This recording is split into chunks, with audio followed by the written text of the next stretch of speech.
Hey, it's Triple T, and it's time for story time with me. This one time when I was about 6 years old, I went with my mom to the Walmart. And my mom got all the necessities that we needed for the week and the week after. And about an hour and a half so or later, I was tired. My 6-year-old legs were ready to go home. I was just anxious to get on my PlayStation or at least be somewhere besides the Walmart. And then I thought, I'll just look at things I like.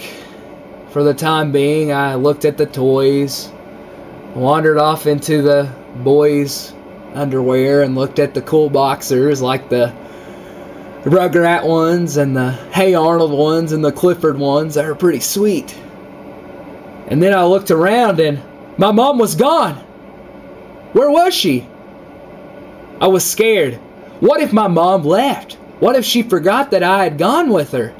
Or what if some stranger took me?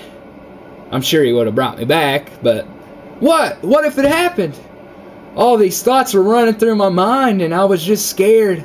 I was afraid. I was frightened. About every synonym for afraid. But then I thought, it's probably about time that she's in the checkout line. So I go up to the checkout lines, I go check them out, and I found her. There she was. So I thought. I went up to her and I circled around her. I felt her dress because her dress felt pretty cool and just the texture and all. And I went around her and had her dress sway with my fingers. Then I went around her once and twice and probably about a dozen times. And then I hugged my mom and looked up about to tell her that I love her. And when I look up, I notice that this woman isn't my mom. This woman is foreign. Well, not foreign, but just foreign to me. I'd never seen her before. And I was like, sorry, you're not my mom. And she said, no, I'm not your mom. But she smiled about it. She was a nice woman. She wasn't a mean woman, which was great.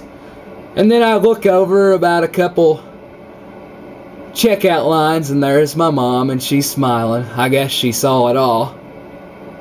So I circled around and swayed her dress and hugged her. Some woman I didn't even know. But I guess she appreciated it. I hope. But eventually I found my mom. I just mistaken her for someone else the first time. But I found her. And then I finally got to go home. And that's my story. The moral of the story is, think before you act and look before you leap. And that is my story today. Please be watching for more of my stories. It's been story time with Triple T.